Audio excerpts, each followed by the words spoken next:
Sylvie Ferrer, donc chef de file de la campagne présidentielle de l'Union populaire, donc chef de file sur la première circonscription avec Benjamin Cyr. Voilà.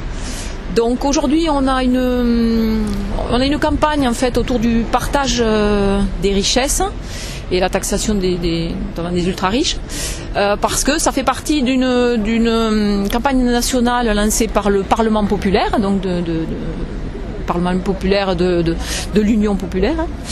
Donc en fait, aujourd'hui on est devant une banque, mais Grégory va revenir plus en détail là-dessus, parce que en fait les banques, ce sont des acteurs essentiels, on dira, des marchés qui aujourd'hui permettent justement l'enrichissement de ces ultra-riches que l'on souhaite dénoncer.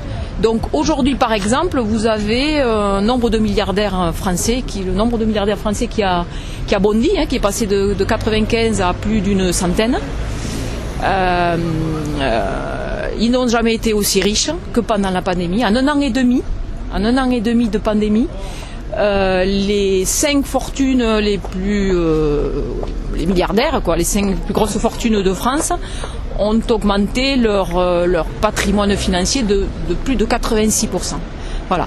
Donc ils se partagent aujourd'hui 236 milliards d'euros, voilà, qui ont été engrangés en un an et demi.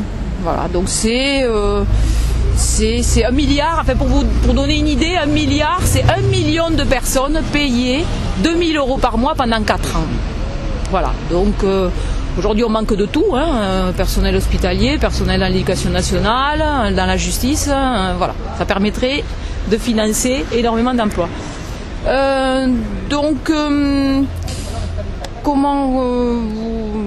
Donc il faut rappeler quand même on a quand même 7 millions de Français qui ont besoin de l'aide alimentaire pour vivre. Ça fait 10% de la population, ce qui a augmenté en fait. Donc les inégalités en France, elles augmentent. Voilà, donc on a un gouvernement qui, par des choix politiques qu'il a fait, accélère ces inégalités.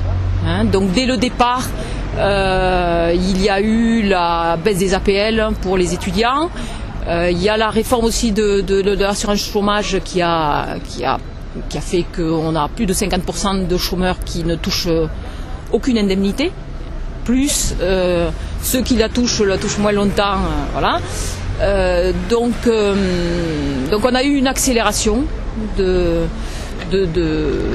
ces inégalités avec, comment dirais-je, des injustices sociales et des injustices fiscales considérables, donc on va y revenir tout à l'heure. Et ça, ce sont des choix politiques faits par Emmanuel Macron. Voilà. Donc c'est pas une fatalité. Nous on dit qu'on a des propositions avec le programme L'Avenir en commun. On a des propositions pour revenir sur sur cette accélération de l'injustice sociale et fiscale en France. Oui, donc moi c'est Grégory Corne, donc je suis chef de file pour la campagne présidentielle de l'Union populaire sur la 2e circonscription avec Victoria Klotz. Et donc Sylvie a déjà dit pas mal de choses, donc là je vais compléter sur l'aspect vraiment bancaire. On est devant ici une ancienne bancaire, on n'a rien spécialement contre celle-ci, mais il y a un aspect symbolique en fait à notre présence ici, c'est notre remise en cause du fonctionnement des banques au service de la finance. Voilà. Les banques se sont pas toujours très bien comportées, en tout cas pas dans le sens de l'intérêt général. Au moment de la crise de 2008, finalement l'État est venu au secours des banques, mais sans condition, et de sorte que finalement elles n'ont pas tellement changé leurs mauvaises habitudes.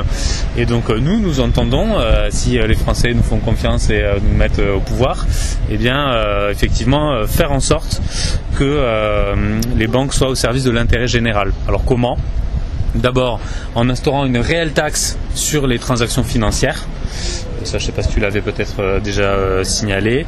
Séparer les banques d'affaires et de détail aussi. Ça va être effectivement important.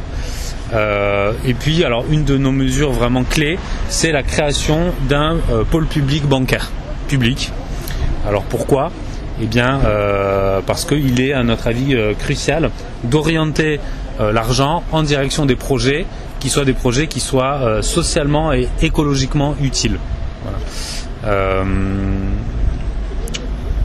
Donc voilà, je pense qu'on a dit à peu près l'essentiel par rapport à notre manière de voir la réforme finalement qu'on envisage dans le fonctionnement des banques. Et on a besoin des banques. Voilà, c'est le crédit, c'est à la base finalement de l'activité économique.